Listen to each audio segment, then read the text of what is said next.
Before ta mo ato sa ato ang Salamat, Lord. prayer main event, no? Let us open our Bibles, no? Maghisgot ta og gamay nga pulong sa Ginoo. So let us open our Bibles in the book of Daniel 6:10. Daniel 6:10, no? Nagingon da mga igsoon nga in his upper room with his windows open toward Jerusalem, he knelt down on his knees 3 times that day and prayed and gave thanks before his God, 6:10. and was his custom since early days. Sa dinsig. So let us pray mga igsoon, let us bow down our heads, magampo ta.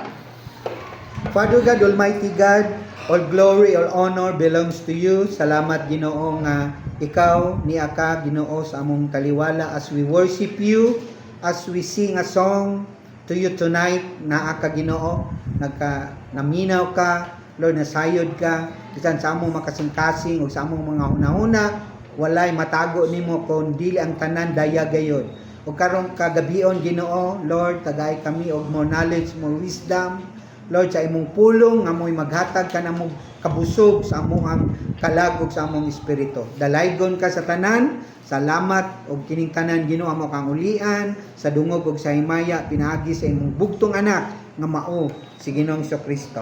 Amen. So ang topic karon sa ato ang prayer meeting is the culture of prayer, no? Kultura, di ba sa ato ang Sunday sermon nga we are the one who will make our culture sa church, no? Maghimo tag kultura sa time na kung unsay gikasabutan nga time kinahanglan nga mutuman kita sa time, di ba? So kano sa man ang ato ang Sunday school ang time sa oras ang magsugod. 9 niya magsugod ang atong divine worship. 10. So kinanglan no ato ginang kita maging faithful kita, matinud-anon kita sa atong time. Kay nagingon ra bang Ginoo kung kasaligan ka sa gamay butang, di ba? Mas kasaligan ka sa mga dagkong butang. So ang dagko gikan sa gagmay, no, gikan sa gamay. So bisan sa time kinanglan we must be ang atong church, labi na si Pastoran Ninet mo'y mag Sunday school, sugod din na siya alas 9 may tao wala, di ba? So unya ang ato sang church na ikultura sa evangelism, no? Labi na ning discipleship mandate panawagan sa buong Pilipinas Christian churches, no, nga kinanglan naagi tay discipleship training. Unya pagkahuman ang ato ang kultura sa prayer, naagi tay prayer, no, for almost 25 years na ning atong prayer, 25 years na nga naagi tay Friday prayer meeting. Wow, salamat sa Ginoo nga gitagaan kita niya desire, gitagaan kita niya passion, hunger nga magpadayon kita sa atong mga pag-ampo des Ginoo. So bisan guys sa life ni Daniel, no, ang iyang kultura, ang iyang lifestyle nga magampo siya kanunay, di ba? Muadto din siya sa iyang upper room. Nimo kanigong balay sa Israel, no, nana sila upper room mura gitawag og unsay nga nang rooftop. Murag rooftop. Nanay atop, no? So dito na ang ilang prayer place, no? Tuwa sa rooftop kana bitang walay maka-disturb. So dito siya unya nag-atubang sa Jerusalem, nag-ampo siya, kapayla siya mag-ampo 3 times a day. Wow, di ba 3 times a day ang iyang giampo, and prayed and give thanks before his God. And he was mo gito iyang lifestyle, mo to iyang naandan, mo to iyang culture bisan sa dito pa siya sa Israel. So kita ka mga igsoon kapila ka times magampo sa usa ka adlaw. Kapila ka times. Ang uban siguro inigmata magampo, di ba? Unya paguman, unsa pa inikatulog ampo, di ba? So diri sa sa life ni Daniel, 3 times siya or anytime kung naay vacant time, pwede mo ka makaampo. Sakay kag jeep, moampo ka, padung ka sa trabaho, pwede ka makaampo. Sakay kag jeep, no? Unya, kung naa kay break time, di ba, paniod to, magampo ka. So, dagan kayo nga panahon mga igsoon nga kung vacant ta, no? Kung wala tay gibuhat, pwede ta magampo, di ba? Pero kasagaran doon ba basta gay vacant ta wa tay gibuhat, unsa may tong gitan-aw? Facebook. Di ba? No? May pa ato nang i-habit, ato nang i-lifestyle nga mag-ampo ta. Okay man nang mo tanaw og cellphone, pero kinahanglan tagaan sa ginatong time ang pag-ampo des Ginoo more than sa ato ang pagtan-aw sa ato ang cellphone. Ay, salamat. More than sa atong pagtan-aw sa social media, di ba? So, si Daniel mga igsoon na siya culture of prayer, constant prayer sa iyang kinabuhi mga igsoon niya. Mao ni nga usa ni si Daniel is a great example nga gihatag sa Ginoo nato, no? When we talk about prayer, Daniel is a great example by God, no? Nga ato ang i-model si Daniel, no? Nga bisan unsa ta ka busy, kinahanglan agi tay time sa pag-ampo like Daniel, no? Konsistensya nga mag-ampo diya sa atong buhing Dios. Amen?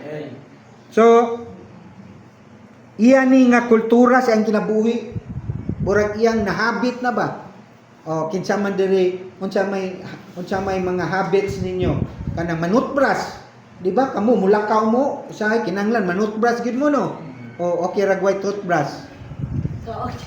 Di ba? Nahabit mga ini katulog, manutbras gyud ka. O burag lahi gyud og dili ka ka-toothbrush ini katulog, no? O mao sa na sa prayer. Lahi ang imong pagbati kung dili ka kaampo para sa di ka kaligo. O, di ba? Kinahanglan siguro sa kadlaw maligo ka. Kunya di ka kaligo burag kanang lain ka imong lawas init. So mao sa na sa prayer mga igsoon, kinahanglan ato ning i-lifestyle, no? Ato ning i-custom, ato ni siyang i-culture sa atong life, no? Not just one time, no? Kundili kung naay panahon, di ba? Kung naay gayon mag-ampo ta mga igsoon consistently daily sa tuang buhing Dios. Amen? Amen. So karon mga igsoon kana nakoy pangutanan ninyo. Pananglitan ba, no? Na ako'y muingon ko ninyo nga muingon ko ni kinsa man ni Cham. Unsa may imong pangayoon Cham nako? Unsa may imong tubag? Bible. Oh. Pastor. Dili ko muhatag, di ko gusto. Ano? Sunod. Arita ni Esther. Oh, dere. Pangayo bisag unsa nako. Unsa may imong pangayoon? Bisag unsa wala. Oh, di ba? No? Unsa imong pangayoon? Adi ko muhatag. No. O arita ni Stephen, unsa may imong pangayoon? Kung na kay gustong pangayoon, bisag unsa? Eyeglass. Oh, ngano kinahanglan na kag eyeglass? Oh, di ba? No? Oh. So, di ko muhatag og eyeglass. Ari ko ni Sister Pia, ikaw si Sister Pia. Unsa may imong pangayoon kung na kay pangayoon ako? Bisag unsa? Glasses. Oh, glasses lang gyapon. Madoble na to unsa ani? No? So, kanang abi nimo kung mangayo ta sa Ginoo, sayop ang ato ang pagpangayo kay tingali dili atag sa Ginoo. Nganong dili atag niya? Palitan na mo'y pangayoon. Nganong dili atag ni Lord kay sayop ang inyong pagpangayo. Style. O di ba? Kinahanglan kung mangayo mo, pangutan-o nimo sa Ginoo unsay may imong ihatag nako, Lord. Di ba?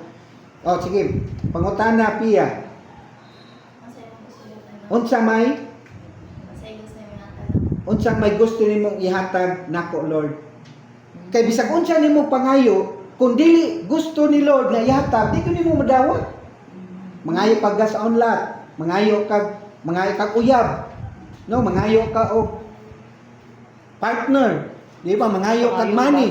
Pero kung dili kay gusto si Lord, di yun na yatag. So, ang primero nimong buhaton, pangutan na si Lord, Lord, unsa may gusto nimo Lord nga imong ihatag nako. Nya, mayon ko, Sister Pia, nga gusto ko kay unsa to imo? Unsa to imong butana? Di ba nangutana mo ka kung siya gusto nako nga imong ihatag. Ang akong tubag gusto ko Pia nga tagaan tigag 100. Mo may gusto nako. Di ba? Kung unsay gusto sa Ginoo mo ihatag niya. So pangayuan ako. Pangayuan. Pangayuan. Ha? Di taro na pangayo. Ginoo, pastor, tagai. Di ba? Oh. Murag ako. Sa to pa, Murag kadano ako na sukli. ang Ginoo igsoon,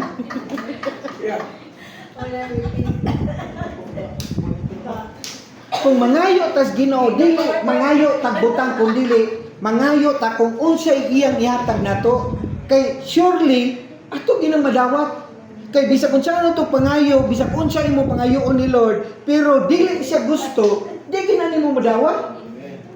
Amen. So tingali you ask the wrong question, you ask the wrong asking. Muna gitawag na siya prayer. Insakto nga pagpangayo. Lord, unsa may gusto nimo Lord nga may tabo sa akong life. Lord, unsa man nga mga butanga nga imong ihatag nako Ginoo. Unsa man nga mga good things nga imuhang giandam para nako.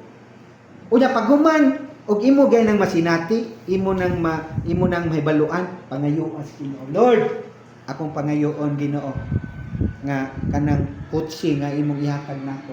Lord, akong pangayoon Ginoo kanang house and lot nga imong ihatag nako.